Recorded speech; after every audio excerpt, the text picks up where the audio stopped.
I walked into my daughter's home ready to give her everything, and walked out realizing she wanted to take everything.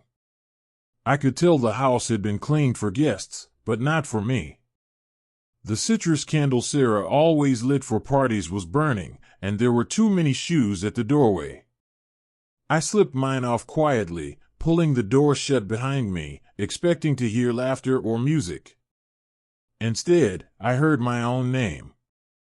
"Once she signs the villa over, we can start renovations by June," Thomas said, his voice low but certain, the tone of a man discussing logistics rather than a person's life. I froze mid-step in the hallway.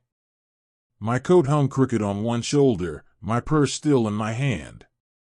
The dining room lights spilled across the hardwood, outlining their silhouettes at the table. "June?" Sarah laughed under her breath. "You're optimistic. Mom takes forever with decisions. We'll have to make her believe it's for her own safety. Like she's slipping." My heart didn't race. It dropped, slow, heavy, settling somewhere deep rather than exploding. Thomas's chair creaked. "She's 62, Sarah. No one is going to question us stepping in. The lawyers will thank us." I leaned back into the shadow of the hallway wall, barely breathing. "And the apartments," Sarah continued, flipping a page. I could hear the paper. "If we list them by August, that's immediate revenue. And once we finish the villa, the vacation market alone could bring 6 figures a year." Thomas murmured a satisfied hum. "Exactly. So just keep treating her like she's fragile. Like she needs you. She already thinks she's a burden. Push that feeling, carefully, and she'll sign." My fingers trembled around the leather strap of my purse. But inside, something didn't shatter. It sharpened. "That birthday dinner tonight," Thomas said, big smiles, big emotions, then the paperwork after dessert. "Don't overwhelm her. Let her feel cared for." I could hear the smile in Sarah's voice. She always gives more when she thinks she's helping. For a moment, I remembered her at age 7, running to show me her school certificate, cheeks flushed and eyes bright. The little girl who used to ask, "Mom, are you proud of me?" Somewhere along the way, that girl learned pride differently. I stood straighter, adjusted my coat, and smoothed my sweater, not so I would look presentable, but so they wouldn't know I had heard a word. Then I stepped out of the shadow. Sarah turned first. "Mom, you're here." Thomas was already walking toward me, arms open. "Diane, great to see you." I hugged them both. I didn't tremble. My voice didn't betray me. "I hope I'm not early," I said warmly. "Never too early," Sarah chimed. I handed her a small gift bag. "Happy birthday." She peeked inside and gasped when she saw the velvet box. "Mom, the locket?" I nodded with a gentle smile. "Yours." She touched the engraved rose with her thumb, the same motion my mother once did when she handed it to me. For 1 second, I thought I saw sincerity flicker in her eyes. Thomas clapped once. "Dinner will be ready soon. Can I get you wine?" "Not tonight," I replied. "I can't stay too long. Early morning tomorrow." A faint look, discomfort, recalculation, passed between them. Sarah tilted her head. "I just thought maybe we could talk later tonight. You know, future planning. For you. For the inheritance. Just to make sure everything is handled." I nodded softly. "Another time, sweetheart. Tonight is just for celebrating you." 10 more minutes passed, shallow conversation, polite smiles. Nothing real. Nothing risky. The script they rehearsed stayed holstered, waiting for a better moment. When I stood, Sarah caught my hand. I love you, Mom. I love you too, I said. And I meant it. Love doesn't protect you from pain, it just makes the pain honest. Outside, the night air was colder than I expected. I got into my car, set my purse gently on the passenger seat, and watched the house through the windshield, the warm windows, the flickering candlelight, the silhouettes moving inside without me. No confrontation. No accusation. No tears. Just silence, the kind that doesn't surrender, the kind that prepares. They thought tonight was the start of their plan. They had no idea it was the start of mine. Word count, 804 words. I wasn't always cautious with love. For most of my life, I believed if you showed up for someone, truly showed up, they would never doubt where they belonged. I'm 62 now, retired from a life that revolved almost entirely around classrooms, assemblies, parent-teacher nights, and hallways full of children who accidentally called me Mom. I was a school principal, not wealthy, not flashy, but I made a life rooted in structure, fairness, and the kind of patience that carries you through storms. Sarah was my storm and my sunrise. I raised her alone after my husband, Michael, passed away from a heart attack 9 years ago. We were married 23 years. He was soft-spoken, steady, the kind of man who left post-it notes on mirrors that said proud of you. His absence didn't leave silence. It left an echo. The first night after the funeral, Sarah crawled into my bed and cried into my shirt until sleep took her. I remember brushing her hair back from her forehead, whispering that I would take care of everything. I did.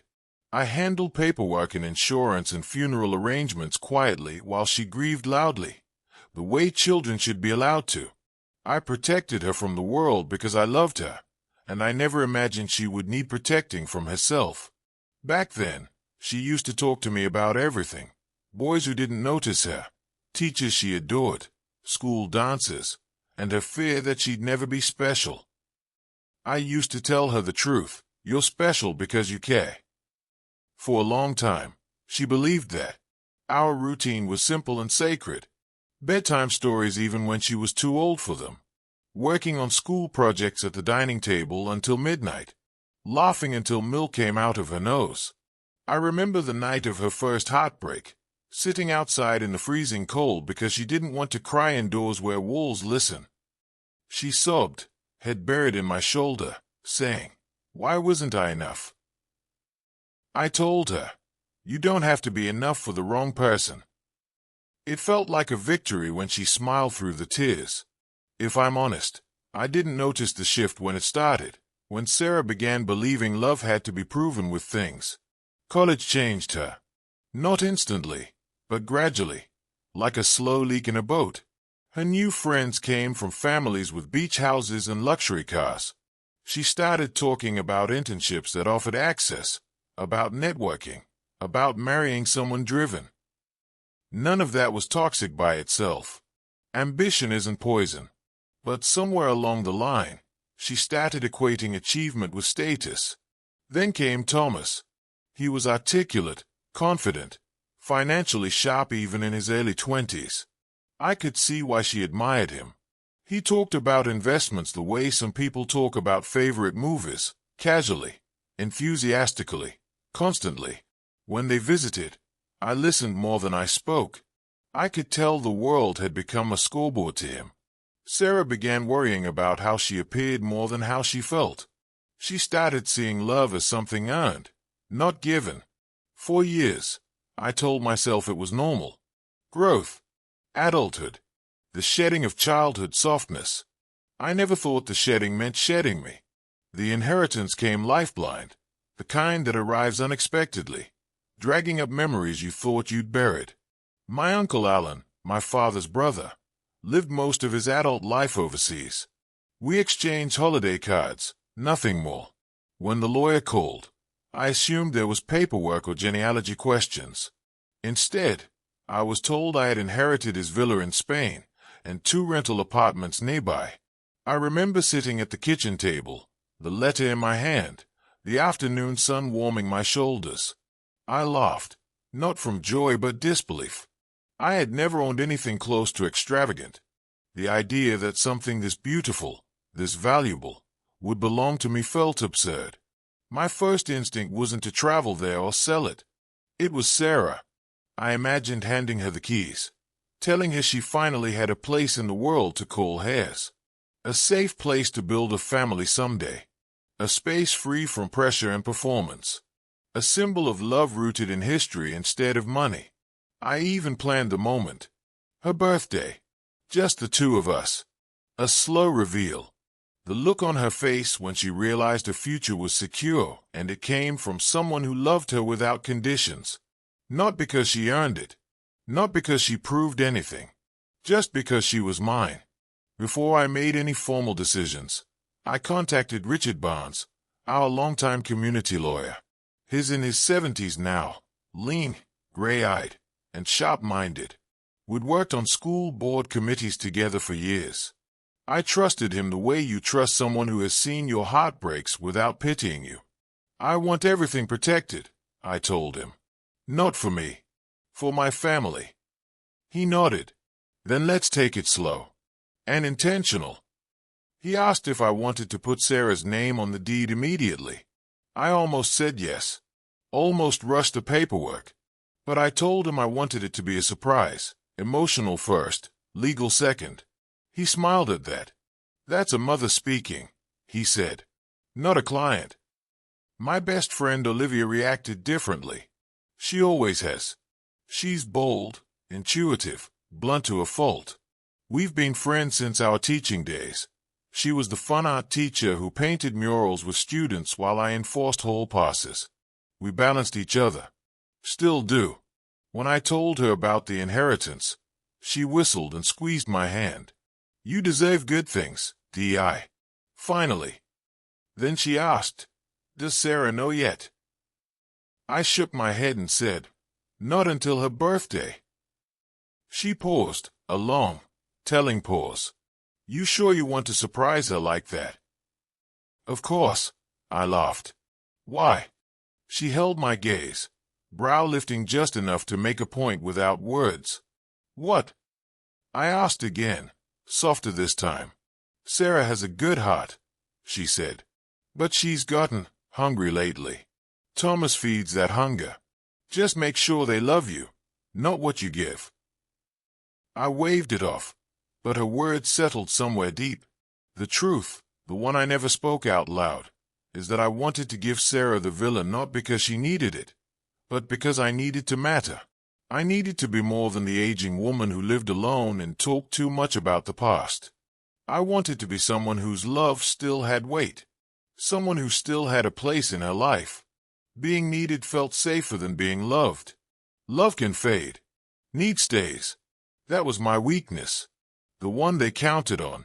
I didn't understand it fully back then. I just knew the love I carried for my daughter was bigger than caution. I believed the world couldn't harden her past recognition. I didn't yet know that love, generosity, and history don't protect you from betrayal. Trust doesn't shield you. It exposes you. And I walked straight into that exposure, willingly, because I couldn't imagine a future where my daughter saw me as anything other than someone worth protecting. It started so gently that if I hadn't known where it was heading, I might have convinced myself nothing was wrong. Sarah didn't suddenly become cold. Thomas didn't suddenly become controlling. They became attentive, excessively attentive, the kind of attention that feels like surveillance. The week after her birthday, I stopped by their place with a basket of homemade muffins. I barely made it through the front door before Thomas took the basket from my hands like I shouldn't be lifting anything heavier than a teacup. You shouldn't strain yourself, he murmured. I laughed lightly, pretending not to notice the patronizing note. They're muffins, not bricks. He didn't laugh with me. Sarah swept in with a tight smile. Mom, we were just talking about you. Weren't we, Tom? Thomas nodded. Yay. The future. We want to make sure you're taken care of. Taken care of? I echoed. I'm not exactly on life support.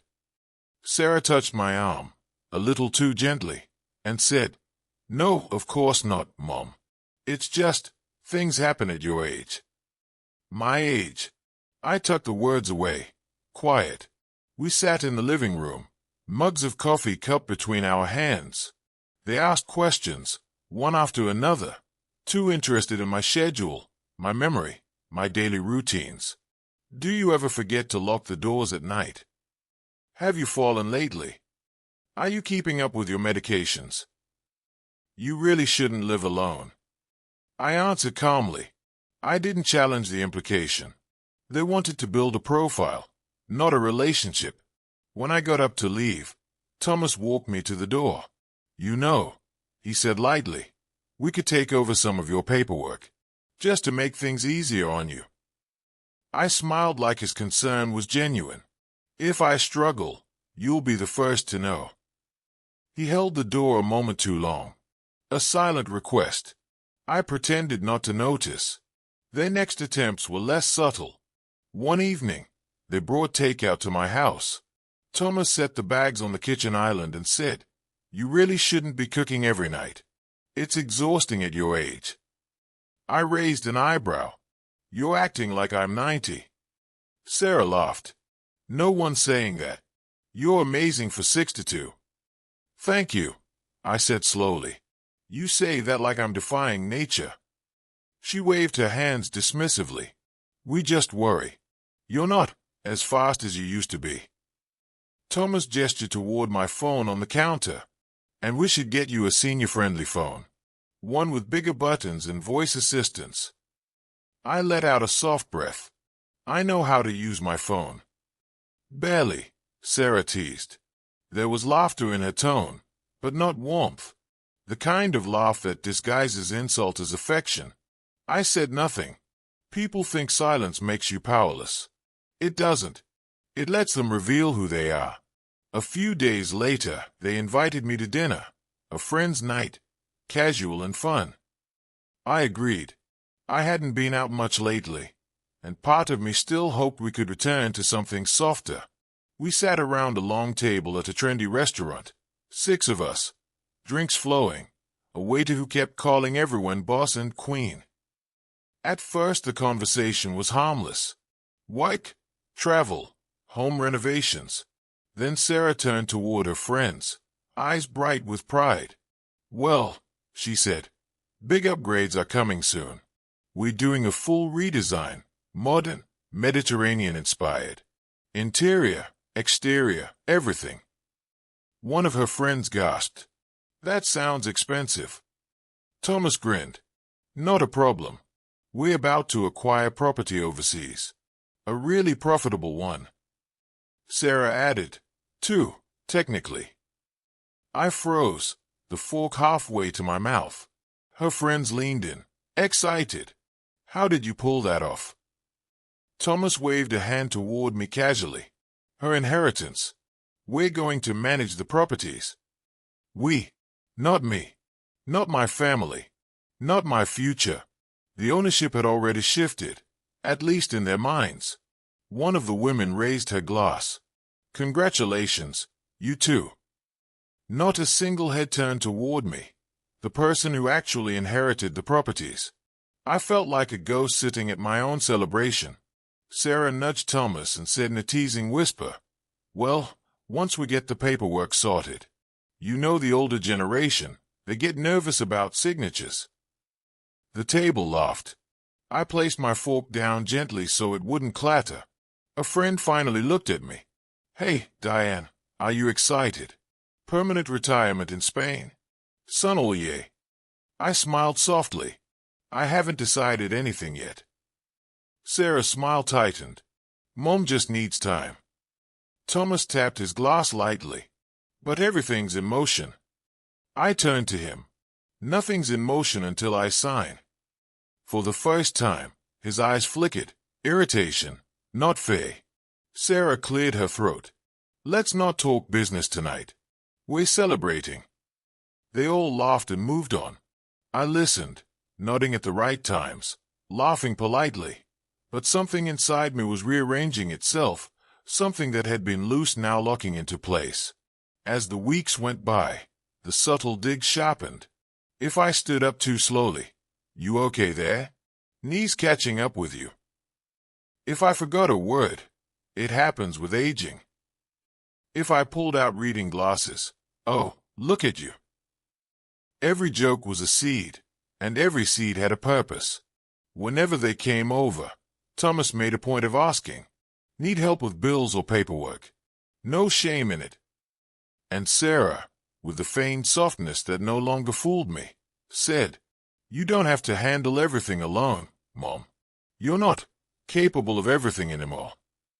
I hid my reaction so well that even I almost believed myself, smiling, brushing it off, acting unaffected. I wasn't pretending I didn't understand. I was pretending I didn't understand yet.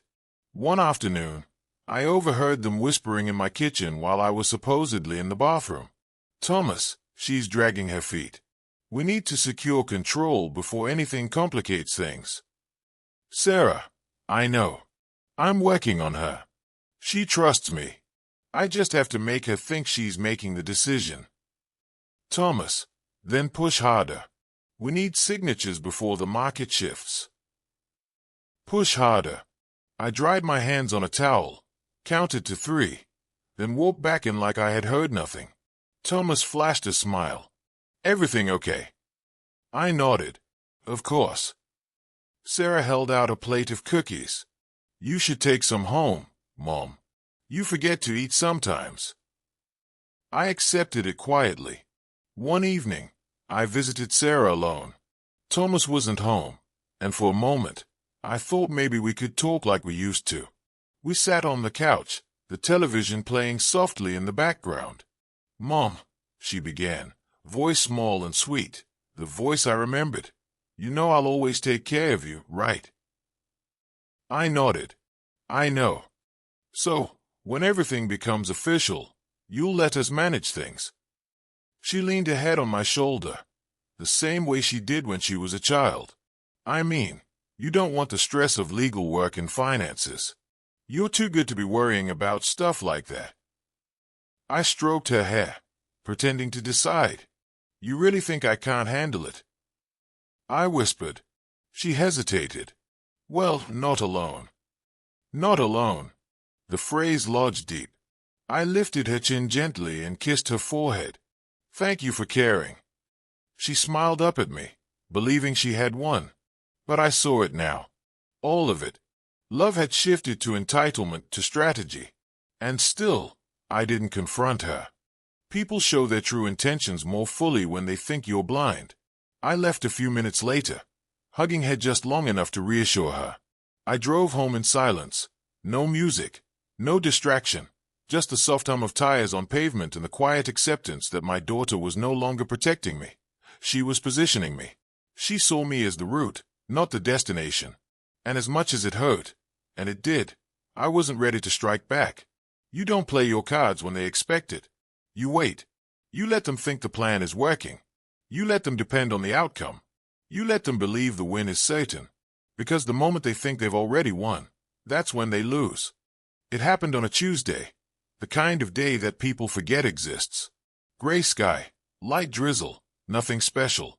I'd gone to Sarah and Thomas's house with a folder of travel brochures. An excuse, really. Part of me still wanted to believe there was a version of this story where generosity healed us. No one answered when I rang the bell. I tried once more, then noticed the door was slightly ajar. "Sarah," I called, stepping inside. "It's Mom." No answer.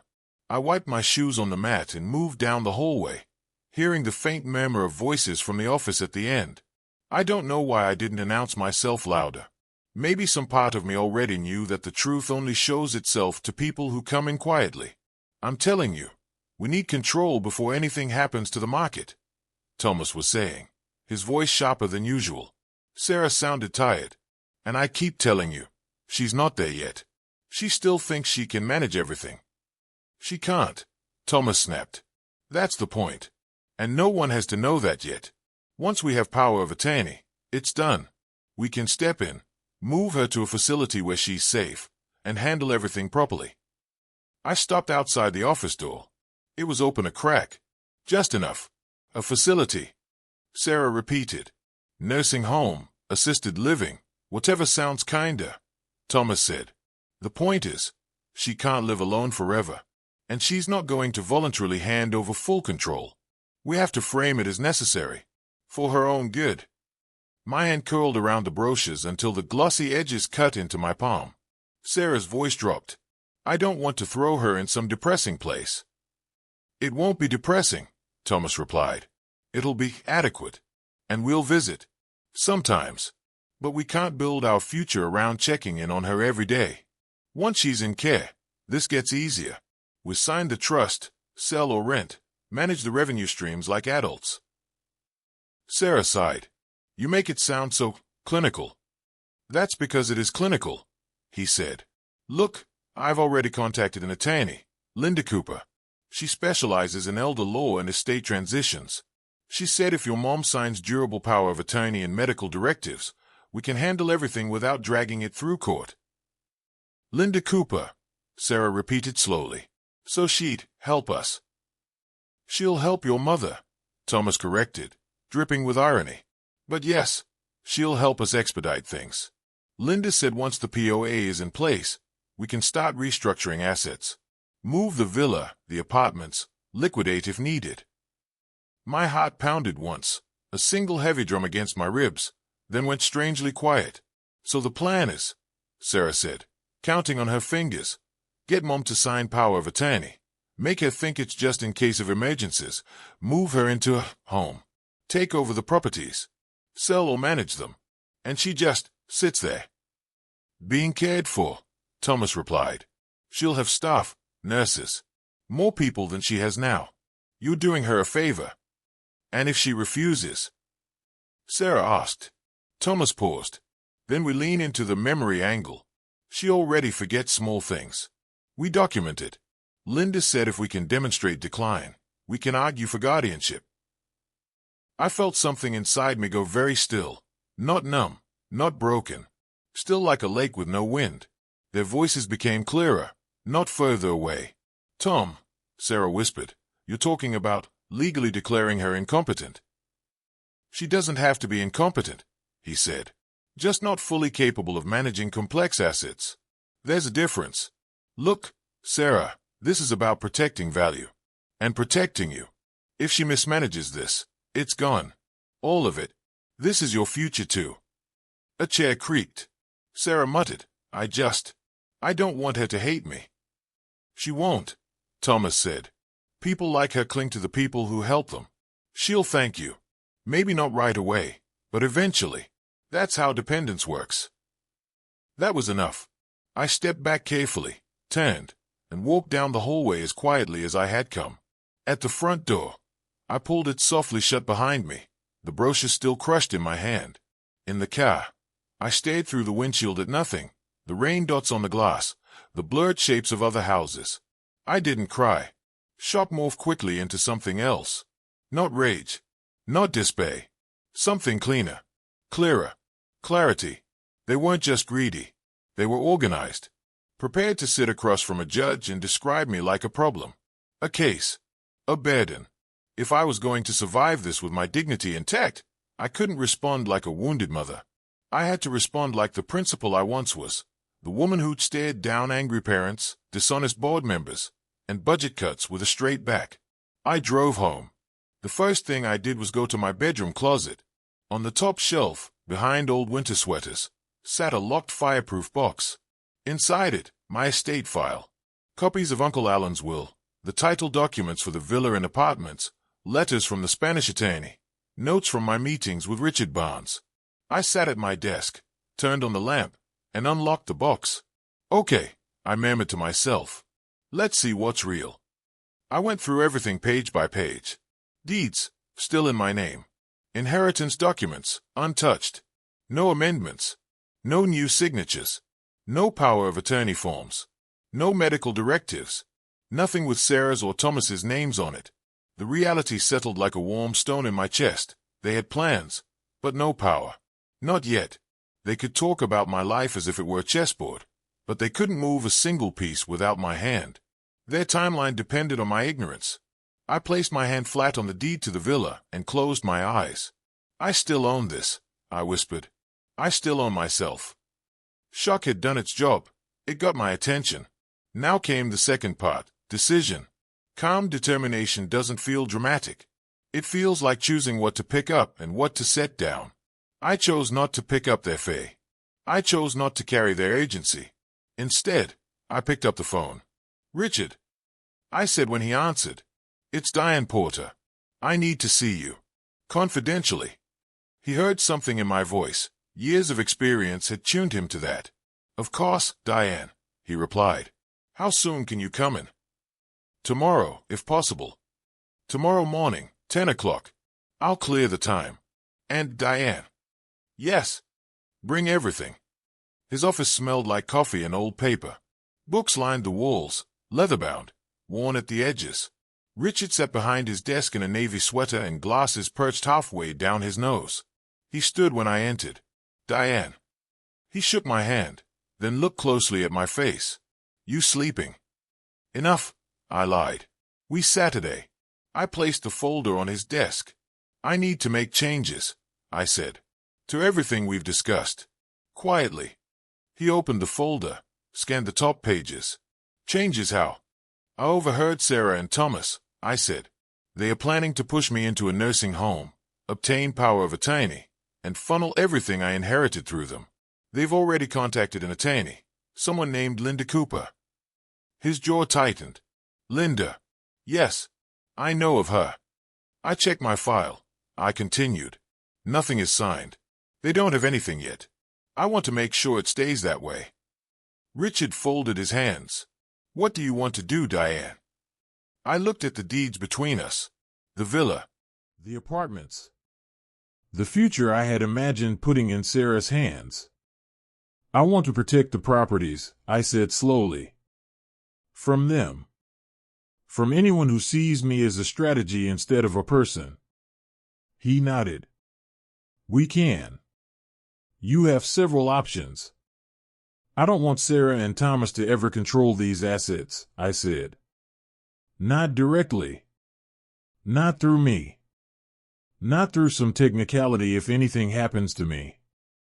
I want the next generation cared for. My grandchildren.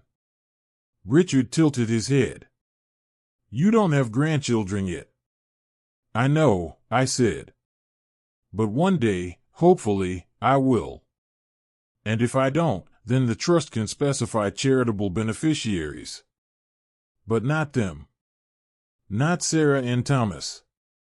He leaned back, considering. You're talking about an irrevocable trust. You'd transfer ownership of the properties out of your personal name. You'd remain the trustee while you're alive, or appoint a co-trustee, and name your grandchildren as future beneficiaries. Yes, I said. The word felt like stepping onto solid ground. Exactly that. He steadied me. This means, Diane, that once the trust is executed and funded, you can't just change your mind on a whim. Irrevocable means irrevocable. You will still be protected and can benefit from the income, but you can't later turn around and gift the villa directly to Sarah, even if you wanted to.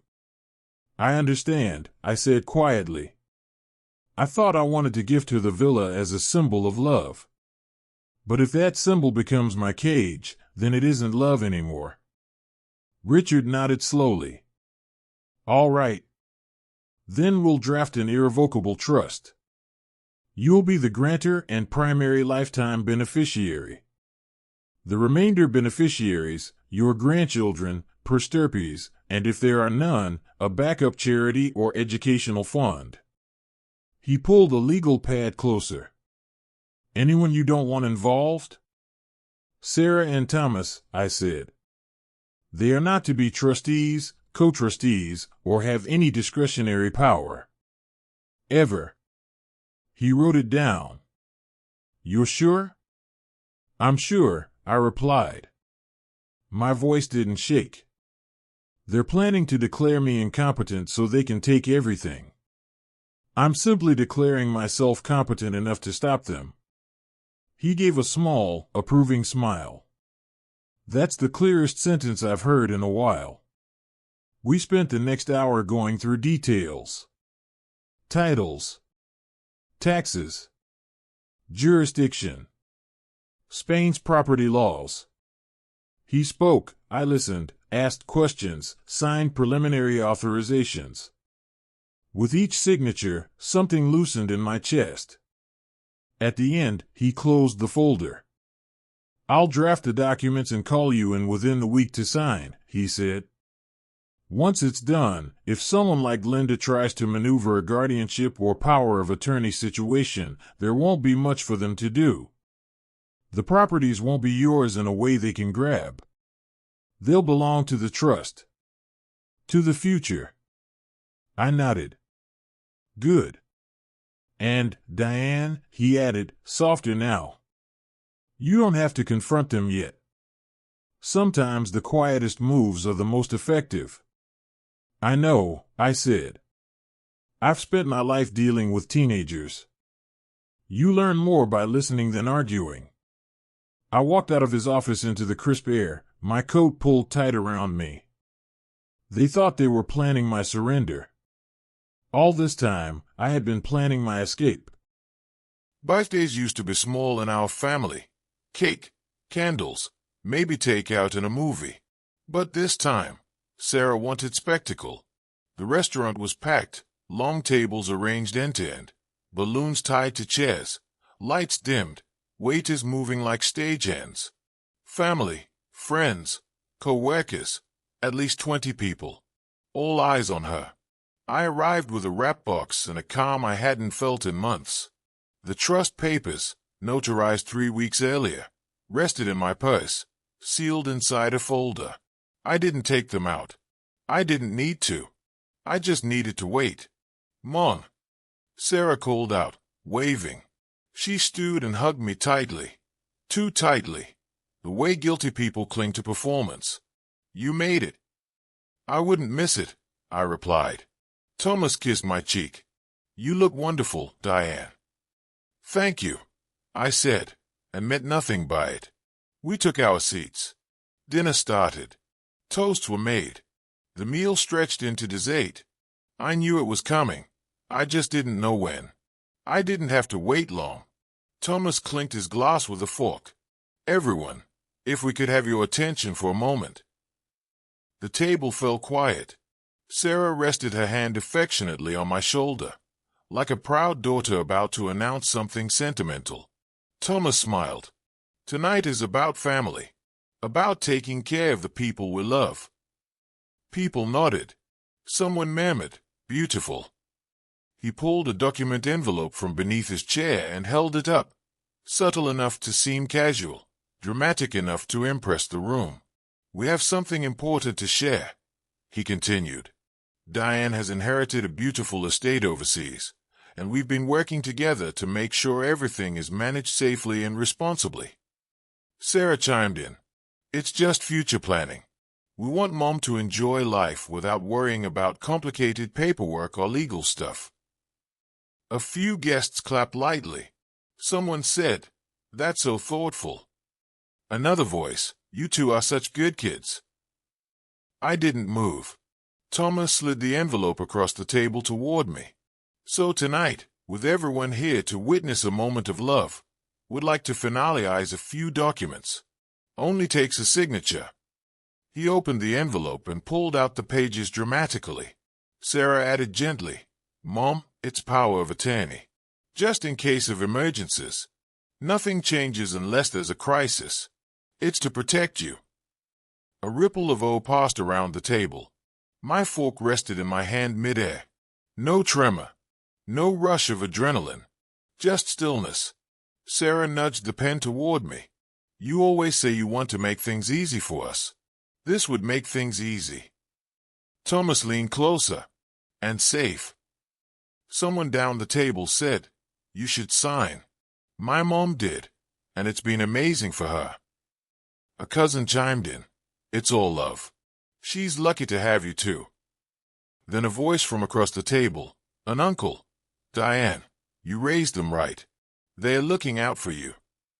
The room was a chorus of encouragement, not malicious, just uninformed. They saw concern, not strategy. Sarah smiled like she had already won. Mom, go ahead. I set my fork down gently. May I ask one thing before I sign? Of course, Sarah said, relieved. Anything. Silence. The word dropped like a stone. The room froze.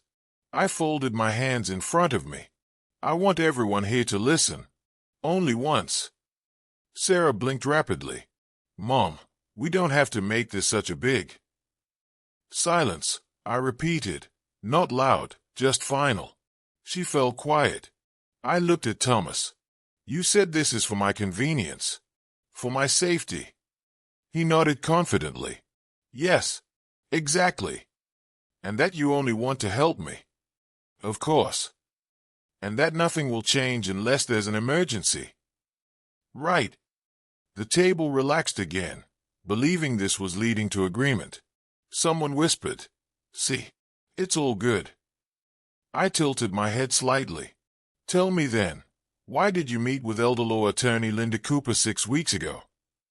Every breath at the table paused. Color drained from Thomas's face in one smooth wave. There's research. Sarah stammered, Mom, what are you talking about? And, I continued calmly, why were you planning to move me into assisted living after the transfer of assets was complete? Gasps. Low murmurs. Eyebrows rising. Eyes widening. Sarah shook her head fiercely. That is not true. Who told you that? Mom, listen to me.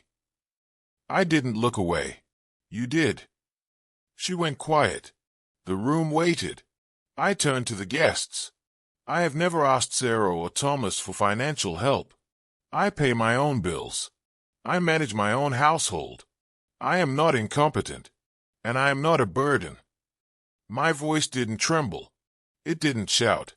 It simply existed. And it filled the room. Thomas slid the POA papers halfway back toward himself, panic twitching in the corner of his mouth. Diane, let's talk privately. No, I said. We'll talk here.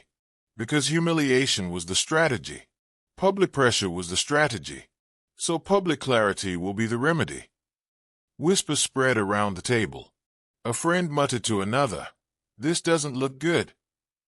I opened my purse and placed a single sealed folder in front of me. I didn't push it toward anyone. I just let it be seen. This, I said, is a notarized trust document, executed 3 weeks ago. Sarah flinched like she'd been slapped. I continued, voice steady. All properties I inherited, the villa and the 2 apartments, have been transferred into an irrevocable trust. I am the lifetime beneficiary, and the remainder beneficiaries are my future grandchildren. Someone near the end of the table whispered, Grandchildren? But not Sarah. No, I answered gently. Not Sarah. Not Thomas. They will never control any part of the inheritance. Thomas looked at the folder the way hungry men look at locked doors. You didn't need to do that. We would have helped you. You would have helped yourselves, I said, calm. You made that, Clay. Sarah's voice shook. Mom, we were just trying to make sure you're safe. I looked directly into her eyes. You tried to make me dependent. She swallowed hard, breath trembling. That's not. You're twisting this. I didn't interrupt. I let the silence strip her excuses bare. A cousin spoke softly. Sarah, you said it was for her good. But you never said you were taking over the properties. An aunt added, You were smiling the whole time. Like it was already yours. Someone else, you talked about renovations at dinner last month. Without even mentioning Diane. The tide turned without me lifting a hand. Sarah's voice cracked. You don't understand. You don't know what it's like trying to build a life. Everything is so expensive. Everyone else has. Everyone else is not entitled to what isn't theirs, I said. Thomas's jaw clenched. You're making a mistake. You think you'll be fine on your own, but you won't. You'll need us. Need, I repeated softly. That's the key word, isn't it? You wanted to be needed so I would be controlled. He tried again. This isn't about control. It is, I said. You plan to have power over Tiny. You plan to move me to a facility. You plan to manage, meaning own, what I built and what I inherited. He had no rebuttal. Sarah's voice shrank into a whisper. So you're punishing us? No, I answered. I'm protecting myself. The difference, and the dignity in it, landed hard. A relative at the far end spoke carefully. Sarah, if you truly loved your mom, you could have waited. You didn't need to ambush her. Another added, especially not like this. Not in front of everyone. The humiliation was complete, not because I inflicted it, but because they orchestrated their own downfall. I softened my tone, not to comfort them, but to make sure the final truth landed without venom. I love you both, I said. But love is not the same thing as access. And love is not the same thing as ownership. Sarah's eyes filled with tears that didn't come from remorse, but from losing. Thomas shoved back his chair. We should go. No one stopped them. Not one person. Sarah turned at the last second and whispered, You ruined my birthday. I stood. No. You ruined your character. She looked at me, eyes full of fury and hurt, then left. Thomas followed, jaw clenched, shoulders tight. When the door closed behind them, no one clapped. No one cheered. The room just breathed. A friend leaned over. Diane, are you okay? I nodded. I am now. For the first time in years, I felt like myself. Not a burden, not a target, not a vessel for someone else's future. Someone whispered, Good for you. Someone else murmured, They didn't deserve you. I sat back down slowly, folded my napkin over my lap, and took a sip of water. The world didn't shake. The room didn't blur. My voice didn't crack. Power didn't feel loud. It felt quiet, earned, reclaimed. Sarah wanted her birthday to mark the beginning of her reign over my life. Instead, it marked the end of her control over it. In the days that followed the birthday dinner, there were no dramatic confrontations on my doorstep, no screaming phone calls, no tearful apologies. What happened instead was quieter, slower, the natural unraveling of something built on entitlement rather than love. I heard from relatives first. A cousin texted, they left the restaurant fighting. An aunt called Olivia later to say, they're blaming each other for everything. Sarah and Thomas had spent years perfecting their presentation as a power couple. When the illusion cracked, the foundation underneath wasn't strong enough to hold. I didn't witness the collapse directly, but pieces reached me in fragments. At a family gathering I didn't attend, Thomas snapped at Sarah, slammed his hand on a table. You were supposed to handle her. She was your mother. And Sarah hissed back. I only pressured her because you told me we'd lose everything if I didn't. Their marriage had been a business collaboration disguised as romance. When the business plan failed, the romance couldn't survive the fallout. Relatives told me their finances were tight. They pre-invested in renovations that no longer had a property to attach to. Coming soon loans had been taken out on the expectation of future rental income. Liability without assets is a fire, and they stood too close. I didn't rejoice. I didn't gloat. I didn't check their social media or wait for updates. I simply stepped back. A week later, Sarah called. I let it ring. Then again. Then a third time. Finally a voicemail. Mom, please, just talk to me. I'm sorry we rushed you. I'm sorry if it sounded bad. I just wanted to make sure things were organized. We were thinking about the future. Please don't shut me out. I listened twice. There were tears in her voice, but not accountability. A voice desperate for access, not reconciliation. Thomas never called. I didn't return the voicemail. Not because I wanted to punish her, but because nothing I said would teach her what silence would. My life shifted, not dramatically, not as a rebirth, but as a return to myself. I planted winter jasmine in the backyard, pruned the rose bushes Michael had once trimmed every spring. The earth didn't ask me to justify my worth. The garden didn't keep score. I started mentoring 2 young teachers from the district, bright, idealistic, the versions of myself before experience sharpened the edges. They come to my house on Saturdays with lesson plans and coffee. One afternoon, a teacher asked, "How did you stay patient all those years?" I smiled. Patience is not softness. Patience is strategy. Olivia visited often. She'd bring pastries and tabloid magazines so loud and ridiculous they were impossible not to laugh at. On Wednesday mornings we went to a local diner, same table, same 2 mugs of coffee. One morning she asked gently, "Do you miss her?" I stirred my tea. I miss who she used to be. And if she never comes back, she pressed. I looked out the window at a mother tying her little daughter's scarf before school. Then I had her. For a long time. And she helped make me who I am. I can live with that. Olivia nodded. That's dignity. Richard called a month later. "Diane," he said, "just checking in. The trust is finalized and recorded in all jurisdictions. The assets are now legally separate from you, protected from any coercion or guardianship claims. Your lifetime rights and income are secure." "Thank you," I replied.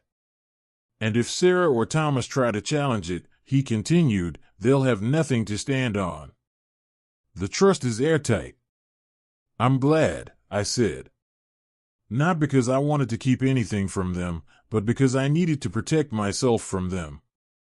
"You did the right thing," he said. Then, after a pause, "and you did it the right way." I knew what he meant. I didn't swing the knife.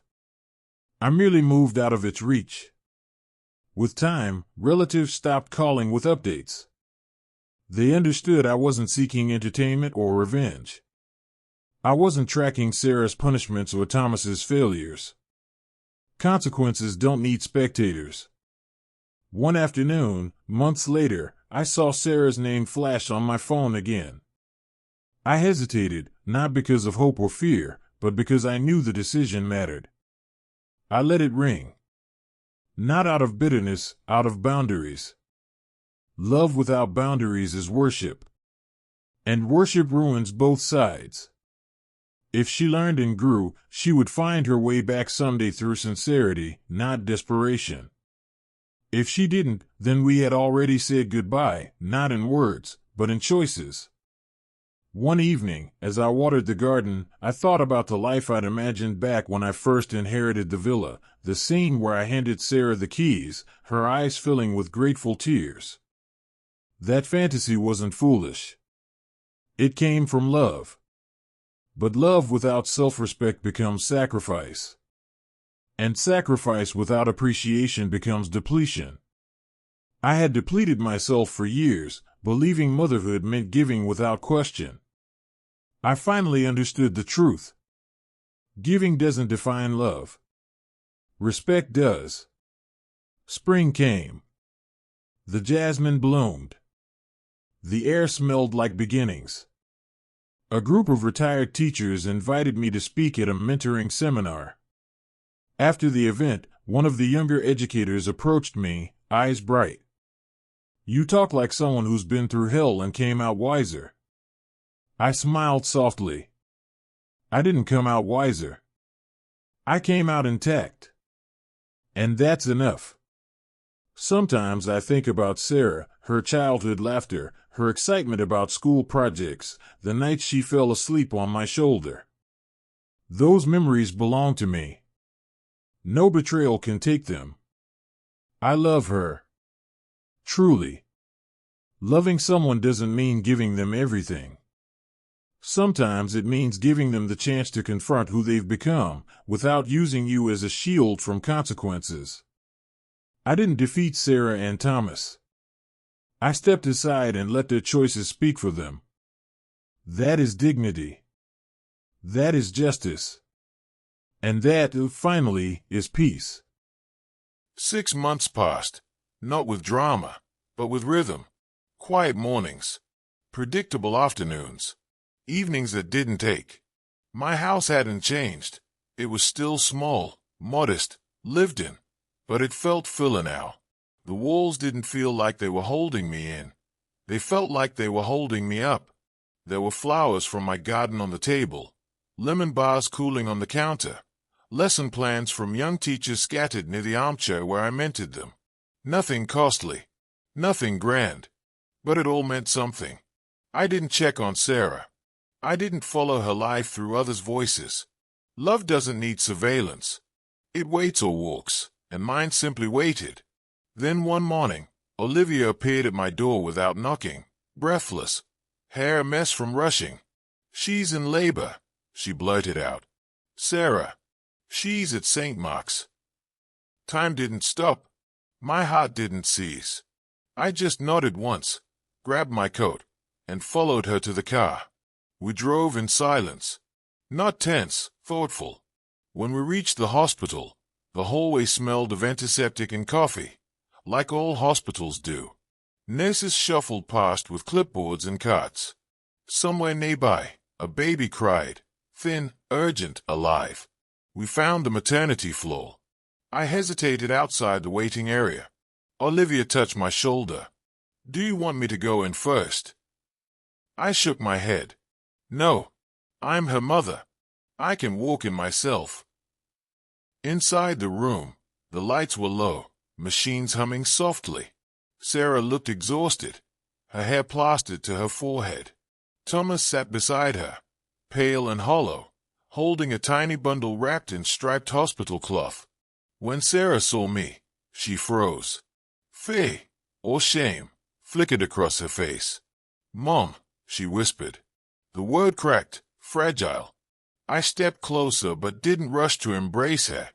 I kept dignity in my posture, kindness in my voice. "Hello, sweetheart." She looked down again, tears slipping onto her gown. "I didn't know if you would come." "I came," I said gently, "because you're my daughter, and because he's my grandson." Thomas lifted the baby slightly, not offering him, but acknowledging my place in the room. "His name is Samuel." I smiled, small and real.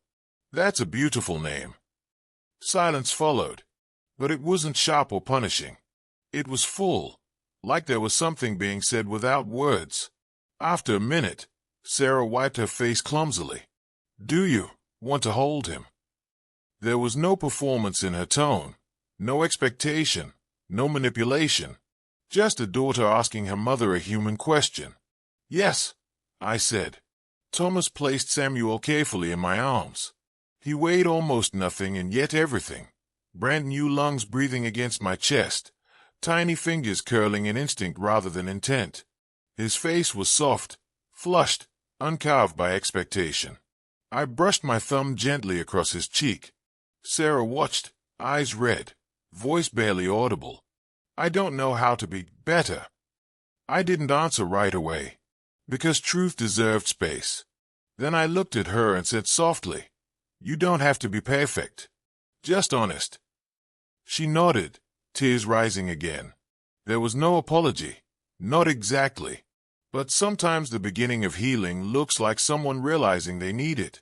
I handed Samuel back and kissed the top of his small head before stepping away. "I'll give you time to rest," I told her. "Mom," she whispered. "Yes.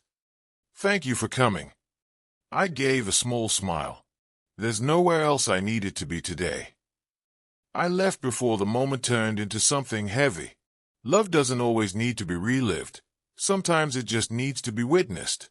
That evening, I sat in my garden, the sun dipping low, the air cool but kind. I didn't replay the hospital moment for meaning or victory. I didn't analyze Sarah's expression for proof of change. Healing isn't graded, it's lived. I sipped tea slowly and felt the night settle around me. A different version of my life could have existed. A villa handed over, dependence mistaken for care, my voice replaced by silence. But that version belonged to a timeline I chose not to enter. Justice didn't feel like triumph. It felt like rest. I didn't lose Sarah. I didn't win against her. We simply shifted, found a new place where love could survive without ownership. That is enough. I closed my eyes, breathed in the scent of jasmine, and let the world be quiet. Justice doesn't always need witnesses. Sometimes silence is the loudest sound.